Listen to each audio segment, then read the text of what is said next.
Welcome back to the Tavern Between Dimensions, a monthly tabletop RPG podcast where it is Christmas here, and we're about to talk about something truly magical. So, it's no surprise that behind me I have a couple of D&D books. That's not my entire collection. The rest of them are downstairs. But I did notice that, I went to a game and I brought my player's handbook, and I suddenly felt incomplete.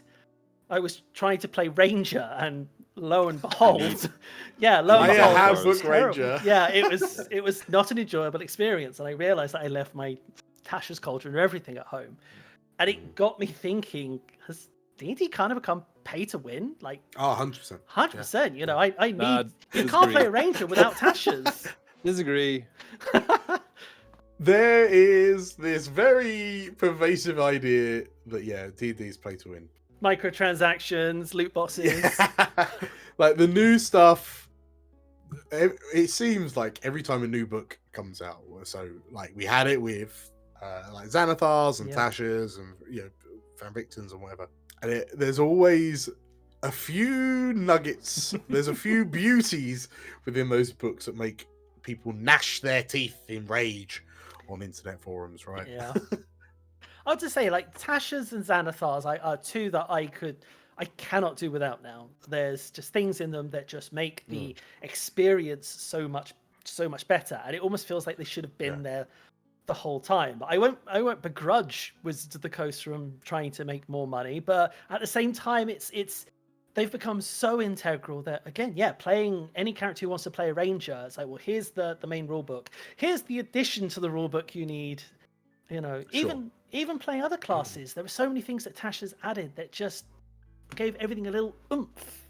You get more choice, but it doesn't mean they're necessarily more powerful. No, I would argue. I mean, it's definitely like a mixed bag, right?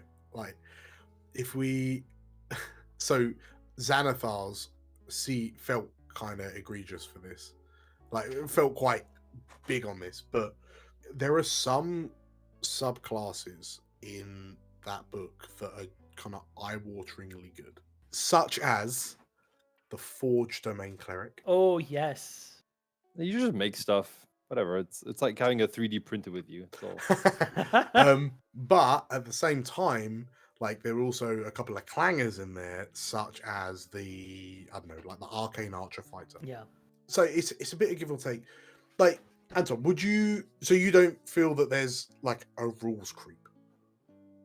There's especially with Tasha's, they've added additional rules that will make you more powerful, does give you more options, but I still feel like some of the PHB classes are still excellent. Yes, 100%. And therefore they're still valid. I like the discrepancy. There's a slight increase in, call it, power, if you will. Yeah.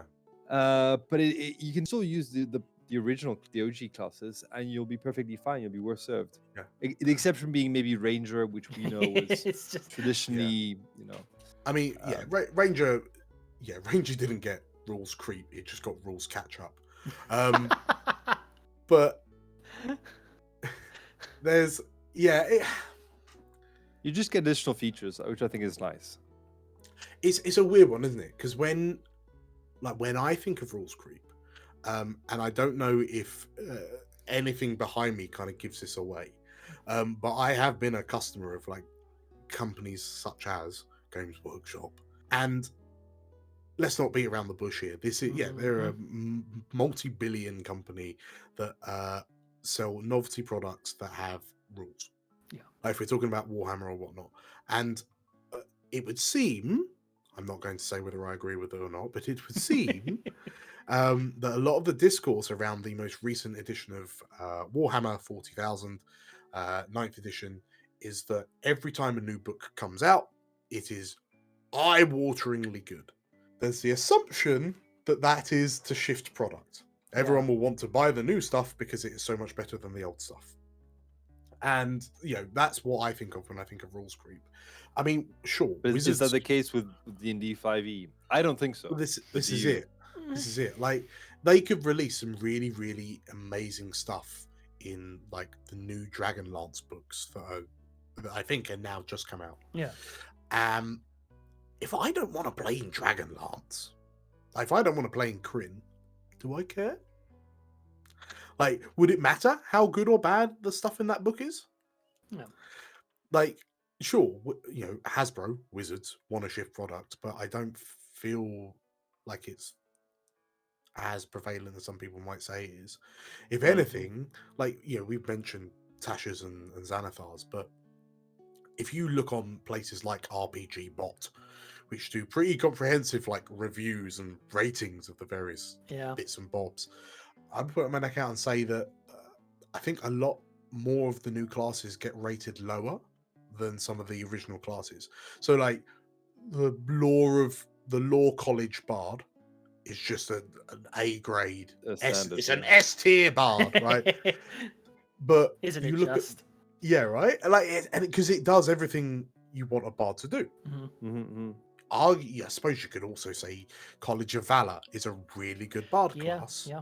And they're both player handbooks. When you compare them to something like the College of Whispers or the College of Spirits from later Splat books, they don't get rated as highly. It's because they're usually very situational, I found. Exactly. They're situational to the book or setting that they come from. Yeah. I mean, I think that's another point. It's just like when you've theoretically, as you go on and you release more and more subclasses, you're gonna come to a point where like you don't really want your new subclass for whatever you're making to step on the toes of a previous subclass. So you have to make it more niche. Yeah. So they're gonna next book, College of Bubbles. It's an underwater bard subclass. I'd play it in a heartbeat. But you kind of get to that point where if the things are becoming more niche, then you're either kind of that class becomes the quality of that class starts being dependent on what environment, like what type of campaign you're playing. So like a fathomless warlock in the desert could be fun. Yeah. It's just a different kind of sea. Like if you wanted to play a College of Whispers bard, and that's a subclass that really focuses in on kind of intrigue, is that right? Intrigue, like deception, subtle like manipulation, very kind of Game of Thronesy kind of stuff. But then you get thrown into a frontline, like a trenches warfare like epic. Like you're gonna feel put out, right? Yeah. It's definitely like when I think to Tasha's and Xanathars, they're not. I don't think of them as sort of trying to break anything or improve anything. They're there to sort of correct mistakes almost. Like, oh, we forgot about this, which would have made a lot of sense. So here's a book that corrects all those mistakes. Oh wait, we've also realized we haven't done these mistakes. Here's the next book, Tasha. After that, all the books are then, again, as I said, situational. It's like, well, this is Fizzban. This is all about dragons. And suddenly it's like, well, I don't have a campaign with dragons. So Fizzban's isn't going to add anything to my campaign. I'm in a dragonless world. So why would I buy Fizzban's? Or what are Mordenkainen's? It's all about the planes and everything. If you're not having a dimensional hopping, quantum leap style campaign, what's Mordenkainen's going to add? At that point, it's not going to be rules creep. It's just rules. Yeah. Here's a good test to see if there is rules creep. Give us your 3 previous characters and let us know from which edition their subclass comes from. Oh, which book they come from? Carl, starting from you. So we had Katya. So Katya was a lore bard. So PHP. Okay, PHP. So PHP with Before that? with Katya with a hound that came from Tasha's. Yeah. So she was homebrew. Okay. It's a homebrew with Tasha's. The character before that is a drunken monk called Eric Cask. So that's Xanathars, I think. Xanathars. Yeah.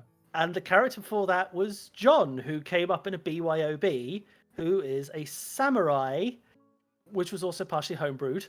But that's also Xanathars. Okay, 2 Xanathars, 1 PHP. Dan, your 3 previous characters. So Zarya Staffcraft. So Well, Etel- don't count all the one that died during Strahd. Okay, pick one. Yeah. well, okay, so Has to be a character that lasts a month. I did play in the Curse of Strahd campaign. I went through 2 characters. Going back, Etelina was a